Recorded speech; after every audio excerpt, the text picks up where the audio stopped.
ಬೆಳಗಾವಿಯಲ್ಲಿ ನಡೆದ ಚಳಿಗಾಲದ ಅಧಿವೇಶನ ರಾಜ್ಯಕ್ಕೆ ತುರ್ತು ಪರಿಸ್ಥಿತಿಯ ಶಾಸನ ಬರೆಯುವ ಅಧಿವೇಶನ ಅಂತ ಶಿವಮೊಗ್ಗ ನಗರ ಶಾಸಕ ಎಸ್.ಎನ್. ಚನ್ನಬಸಪ್ಪ ಹೇಳಿದರು. ಶಿವಮೊಗ್ಗ ಜಿಲ್ಲಾ ಬಿಜೆಪಿ ಕಚೇರಿಯಲ್ಲಿ ಪತ್ರಿಕಾಗೋಷ್ಠಿ ಕರೆದು ಮಾತನಾಡಿದ ಚನ್ನಬಸಪ್ಪ, ದ್ವೇಷ ಭಾಷಣ ವಿಧೇಯಕ ಮಂಡಿಸುವ ಮೂಲಕ ಪ್ರಜಾಪ್ರಭುತ್ವ ವಿರೋಧಿ ಮಸೂದೆಯನ್ನ ರಾಜ್ಯ ಸರ್ಕಾರ ಮಂಡಿಸಿದೆ. ಚರ್ಚೆಗೂ ಅವಕಾಶ ಕೊಡದೇನೆ ಮಸೂದೆ ಮಂಡನೆ ಮಾಡಿರೋದು ಸಂವಿಧಾನ ಬಾಹಿರ ಕೃತ್ಯ. ಆವತ್ ಇಂದಿರಾ ಗಾಂಧಿ ಏನ್ ಮಾಡಿದ್ರು ಅದನ್ನೇ ಇವತ್ತು ಸಿದ್ದರಾಮಯ್ಯ ಮಾಡಿದರೆ. ಕಾಂಗ್ರೆಸ್ ಸರ್ಕಾರಕ್ಕೆ ಜನ ನೆಮ್ಮದಿಯಾಗಿರೋದು ಇಷ್ಟ ಇಲ್ಲ, ಉಪ್ಪು ಹುಳಿ ತಿಂದವರಿಗೆ ಸಿಟ್ಟು ಬರುತ್ತೆ, ಅದಕ್ಕೆ ಕಾಂಗ್ರೆಸ್ ಬಿಲ್ ತಂದಿದೆ ಅಂತ ಆರೋಪಿಸಿದ್ರು. ಧರ್ಮಸ್ಥಳದ ವಿರುದ್ಧ ಅಪಪ್ರಚಾರವನ್ನ ತಡೆಗಟ್ಟಿದ್ರೆ ಆವಾಗ ಕಾಂಗ್ರೆಸ್ನವರ ಗಂಡಸ್ತನ ಮೆಚ್ಕೊಳ್ತಿದ್ವಿ. ಬಿಲ್ ಯಶಸ್ವಿ ಮಾಡೋಕೆ ಕಾಂಗ್ರೆಸ್ಗೆ ಅವರ ಅಪ್ಪರಾಣೆಗೂ ಸಾಧ್ಯ ಇಲ್ಲ ಅಂತ ಶಾಸಕ ಚನ್ನಬಸಪ್ಪ ಕಿಡಿಕಾರದ್ರು. ಈಗೊಂದು ಸಣ್ಣ ಬ್ರೇಕ್ ನಂತರ ಚನ್ನಬಸಪ್ಪ ಏನ್ ಮಾತಾಡೋದ್ರು ಅನ್ನೋದನ್ನ ಕೇಳೋಣ. ನಮ್ಮ ಮಲೆನಾಡು ಶಿವಮೊಗ್ಗದಲ್ಲಿ ತಯಾರಾದ dairy fresh ice cream, pure milk ಬಳಕೆ, ರಿಯಲ್ ಫ್ರೂಟ್ಸ್ ನ ನೈಜ ಸವಿ, ನ್ಯಾಚುರಲ್ ಕಲರ್ಸ್ ಮಾತ್ರ, ಯಾವುದೇ ಆಡೆಡ್ ಕಲರ್ಸ್ ಇಲ್ಲ. 15 ವರ್ಷಗಳ ನಂಬಿಕೆಯ ಸೇವೆ, ರುಚಿಯಲ್ಲಿ ಟೇಸ್ಟಿ, ಆರೋಗ್ಯದಲ್ಲಿ ಬೆಸ್ಟ್. ನಮ್ಮ ಊರಿನ ಹೆಮ್ಮೆ, ನಮ್ಮ ರುಚಿಯ ಆಯ್ಕೆ dairy fresh ice cream.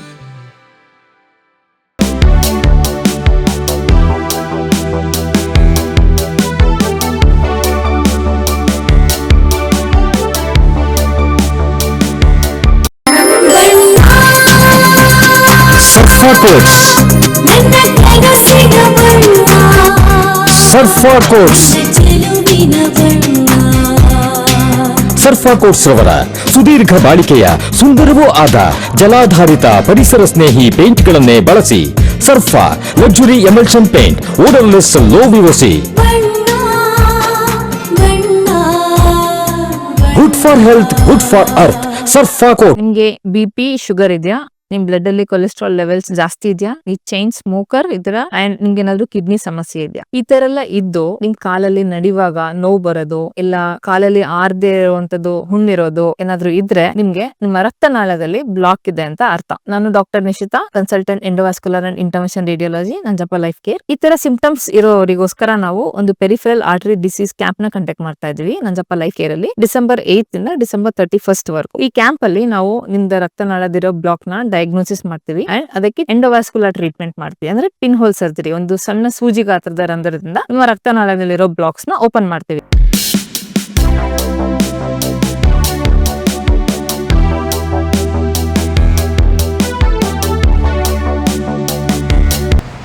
Belagavi ಅಧಿವೇಶನ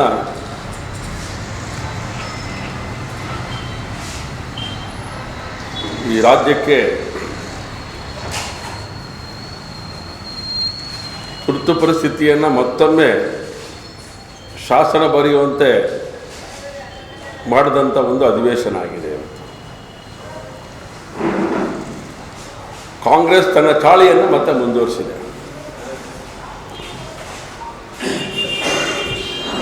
ಕರ್ನಾಟಕ ದ್ವೇಷ ಭಾಷಣ ಮತ್ತು ದ್ವೇಷ ಅಪರಾಧಗಳ ವಿಧೇಯಕವನ್ನು ಮಂಡಿಸೋದ್ರ ಮೂಲಕ ಇಡೀ ಪ್ರಜಾಪ್ರಭುತ್ವದ ಕಗ್ಗೊಲೆಯನ್ನು ಇವತ್ತು ಕಾಂಗ್ರೆಸ್ ಮಾಡಿದೆ, ಕಾಂಗ್ರೆಸ್ಸಿನ ಸರ್ಕಾರ ಮಾಡಿದೆ. ಯಾವುದೇ ಚರ್ಚೆಗೆ ಒಳಪಡಿಸದೆ ಈ ಮಸೂದೆಯನ್ನು ಅಂಗೀಕಾರ ಮಾಡಿರುವಂಥದ್ದು ಸಂವಿಧಾನ ಬಾಹಿರದ ಕೃತ್ಯ ಅಂಥೇಳಿ ನಾನು ಈ ಸಂದರ್ಭದಲ್ಲಿ ಹೇಳಿದ್ದೆ. ಶ್ರೀಮತಿ ಇಂದಿರಾ ಗಾಂಧಿ 75ರಲ್ಲಿ ಮಾಡಿದ್ರು, ಈಗ ಸಿದ್ದರಾಮಯ್ಯನವರ ಸರ್ಕಾರ ಮಾಡಿದ್ರು.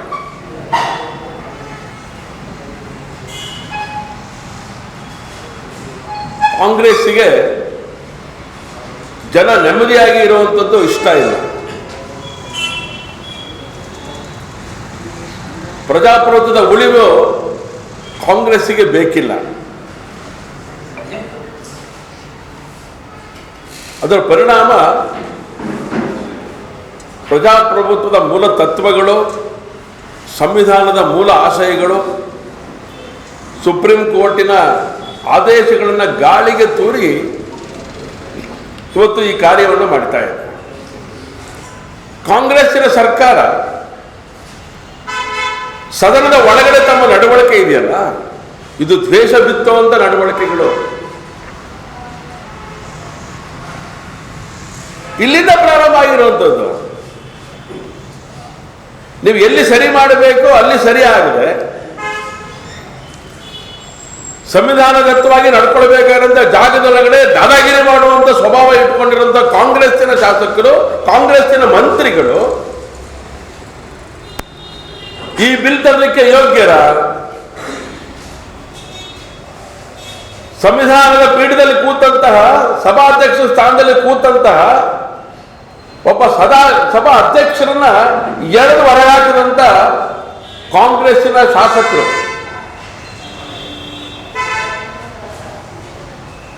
ಈ ದ್ವೇಷ ಭಾಷಣ ತರಲಿಕ್ಕೆ ಯೋಗ್ಯರ?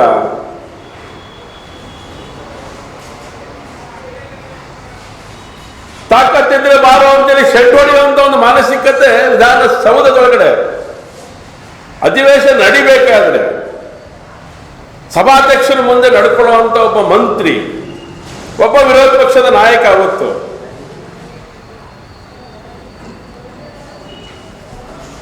ಈ ರೀತಿಯ ಕೃತ್ಯ ಮಾಡುತ್ತಿರುವಂತ ವ್ಯಕ್ತಿಗಳಿಗೆ ಯಾರು ಕಾನೂನಿನ ಕಟ್ಟಳೆ ತರುವಂತವರು?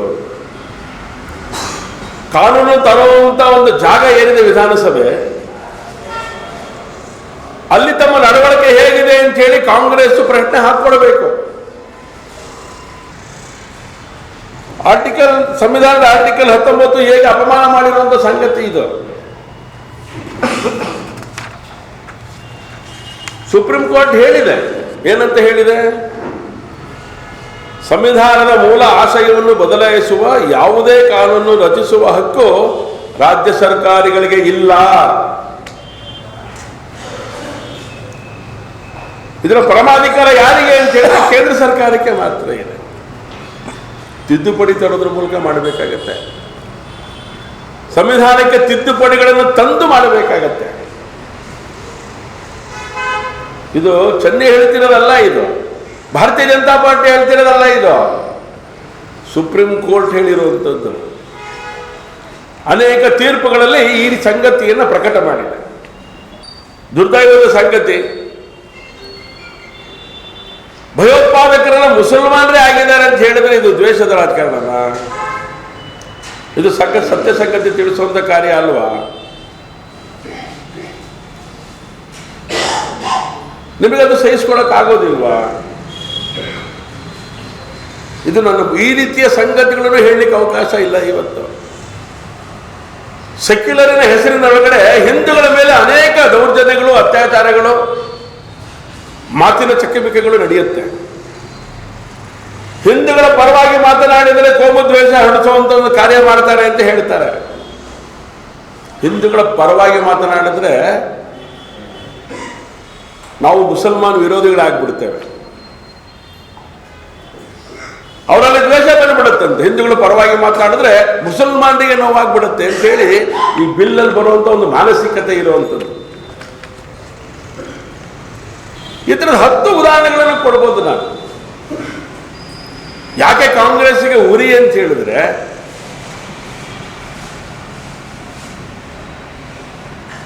ಅಲ್ಪಸಂಖ್ಯಾತರ ಹಿತದೃಷ್ಟಿಯಿಂದ ಈ ದೇಶವನ್ನು ತುಂಡು ಮಾಡಿದ್ರು ಕಾಂಗ್ರೆಸ್ ಅಂತ ನಾವು ಹೇಳ್ತೀವಿ ತಿಳ್ಕೊಳ್ಳಿ. ಇದು ದ್ವೇಷ ಆಗ್ಬಿಡುತ್ತೆ ಅವರಿಗೆ.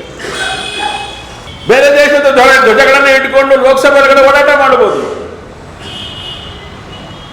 ಅವ್ರು ಹಿಂಗೆ ಇಟ್ಕೊಂಡು ಓಡಾಟ ಮಾಡ್ತಿದ್ದಾರೆ ಅಂತ ಹೇಳಿದ್ದು ದೇಶ ಭಾಷಣದ ಮಾನಸಿಕತೆ ಆಗ್ಬಿಡುತ್ತೆ ನಿಮಗೆ. ನಿಮ್ಮ ನೀತಿ ಇದೆಯಲ್ಲ, ಇದು ದುರ್ನೀತಿ.